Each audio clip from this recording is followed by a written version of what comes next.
हाय दोस्तों, आज हम पढ़ेंगे अव्यय। दोस्तों, हम जो पढ़ रहे हैं ये पार्ट ऑफ स्पीच है, अर्थात हिंदी के ऐसे शब्दकोश हैं जिससे हिंदी भाषा और हिंदी शब्द का विकास हुआ है। उसमें हम लोगों ने पहले संज्ञा पढ़ा, उसके बाद हम लोगों ने सर्वनाम पढ़ा, फिर उसके बाद हम पढ़ रहे हैं अव्यय। उसके पहले हम लोगों ने क्या पढ़ा था? विशेषण। अब एक चैप्टर और शेष रह गया है, वह है क्रिया। मित्रों, जहाँ तक अव्यय की बात है, देखिए अव्यय है ये शब्द, मतलब अव्यय शब्द ऐसा होता है जिस पे किसी वचन, लिंग, कारक आदि का प्रभाव नहीं पड़ता है। अर्थात अव्यय एक ऐसा शब्द होता है जिसके रूप परिवर्तन पे किसी लिंग, वचन, पुरुष, कारक इत्यादि का कोई प्रभाव नहीं पड़ता है या इत्यादि के कारण कोई उससे विकार उत्पन्न नहीं होता है। मित्रों, जैसे कब, कोई, जब, तब। जैसे मान लीजिए लिंग, हमने कहा कि इसके लिंग परिवर्तन पे कोई प्रभाव नहीं पड़ता है। जैसे मान लीजिए कब एक कोई शब्द है, जैसे वह कब जाएगी, वह कब जाएगी एक तरह से फीमेल है, लेकिन वह कब जाएगी यह किसी महिला की ओर संकेत कर रहा है कि वह कब जाएगी।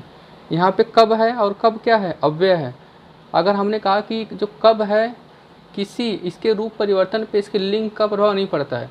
अगर मान लीजिए हम लिंग परिवर्तन करते हैं और वह की जगह कब जाएगी, कब जाएगा लगाते हैं, तो वह कब जाएगा, वह कब जाएगा, तब भी तो जो क है, कब है, उसका कोई रूप परिवर्तित नहीं हो रहा है। वो मेल हो या फीमेल हो, कब का प्रयोग हमेशा कब के रूप में ही होता है। अर्थात अव्यय ऐसे शब्द होते हैं जिसमें लिंग, रूप आदि के परिवर्तन पे उससे कोई प्रभाव नहीं पड़ता है। मित्रों, जहाँ तक अव्यय की बात है तो अव्यय 4 प्रकार के होते हैं: क्रिया विशेषण, संबंध बोधक, समुच्चय बोधक और विस्मया बोधक। यहाँ पे गौर करने की बात है कि यूपी जो लोक सेवा आयोग का समीक्षा अधिकारी का पेपर होता है, उसमें विशेषण और विशेष एक सिलेबस होता है। मित्रों, जो विशेषण और विशेष एक सिलेबस होता है, उसी में हिडन सिलेबस और क्रिया विशेषण का भी पूछ लेता है। कम से कम 2 से या 3 क्वेश्चन हमेशा क्रिया विशेषण से पूछता है। अतः जो मित्र समीक्षा अधिकारी के पेपर भी दे रहे हैं, वे थोड़ा सा इस चैप्टर को थोड़ा सा गौर से समझें। देखिए मित्रों, यहाँ पे दिया है क्रिया विशेषण। क्रिया विशेषण अर्थात जो विशेषण क्रिया की विशेषता बताए उससे हम क्या कहेंगे? क्रिया विशेषण। इसके पहले हमने आपको पिछले क्लास में बताया था कि विशेषण क्या होता है। हमने कहा था जो संज्ञा या सर्वनाम की विशेषता बताए उससे हम विशेषण कहते हैं। लेकिन क्रिया विशेषण क्या होगा? जो क्रिया की विशेषता बताए उससे हम क्रिया विशेषण कहते हैं। ठीक है मित्रों, जहाँ तक क्रिया विशेषण के प्रकार की बात है, लोक सेवा आयोग ने पूछा है कि क्रिया विशेषण के कितने प्रकार हैं, तो आप बताओगे 4 प्रकार है: स्थानवाचक, कालवाचक, परिणामवाचक और रीतवाचक। मित्रों, जहाँ तक स्थानवाचक क्रिया विशेषण किसे कहते हैं? जिस क्रिया विशेषण से किसी स्थान इत्यादि का बोध हो उससे हम स्थान बोधक क्रिया विशेषण कहते हैं। जैसे यहाँ, वहाँ, इधर, उधर।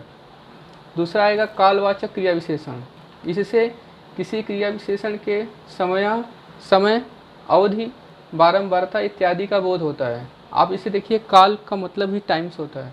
जैसे आज, कल, रात भर, दरबार इत्यादि, मतलब हर बार, बार बार इत्यादि। अगला आएगा परिणामवाचक। परिणामवाचक यह है क्रिया विशेषण। परिणाम मतलब क्वांटिटी, हमने बताया है, जिससे कि मात्रा की जिसमें झलक दिखती है। जैसे अधिक मात्रा, न्यून मात्रा, पर्याप्त मात्रा या तुलनात्मक मात्रा या श्रेणी बोधक मात्रा। अब आते हैं अगले इसके विभाजन में, वो है रीतवाचक विशेषण, रीतवाचक क्रिया विशेषण। जैसे इसमें क्या होता है? क्रिया के करने की रीत अर्थात तरीके के बारे में पता चलता है। जैसे ऐसे, वैसे, जैसे, तैसे, ये जो शब्द हैं ये सब क्रिया विशेषण है। तो गौर फरमाइए, क्रिया विशेषण के कितने प्रकार? 4 हैं। और 4 प्रकार हैं, ध्यान रखिए 4 के प्रकार के भी कुछ प्रकार हैं। कभी कभी ऐसा क्वेश्चन पूछता है। मान लीजिए स्थानवाचक के कितने प्रकार हैं? हमने 2 बताया, स्थितिवाचक और दिशावाचक। अगर कालवाचक का पूछेगा कितने प्रकार है, तो 1, 2, 3, आप 3 बताओगे। समयवाचक, अवधिवाचक, बारंबारतावाचक।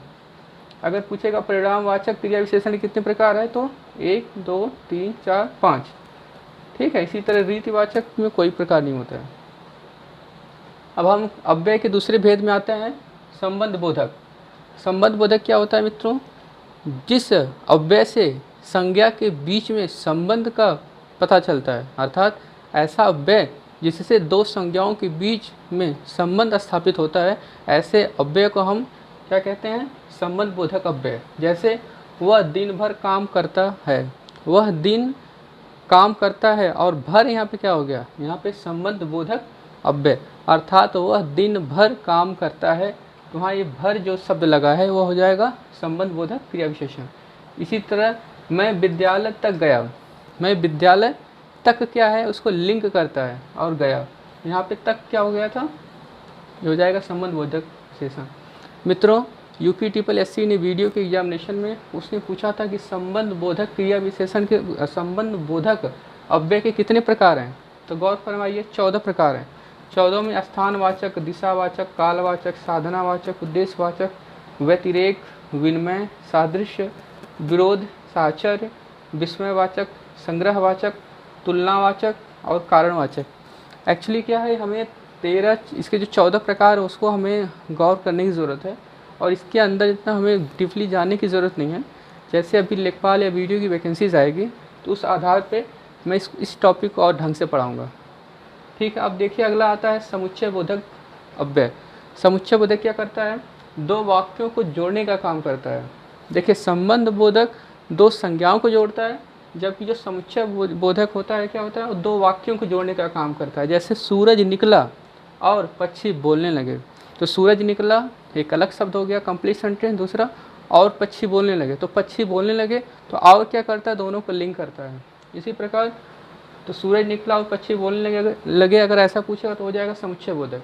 और समुच्चय बोधक जो अव्यय होता है उसके दो प्रकार होते हैं, समानाधिकरण और व्यधिकरण। और समानाधिकरण और व्यधिकरण के भी 4 प्रकार होते हैं।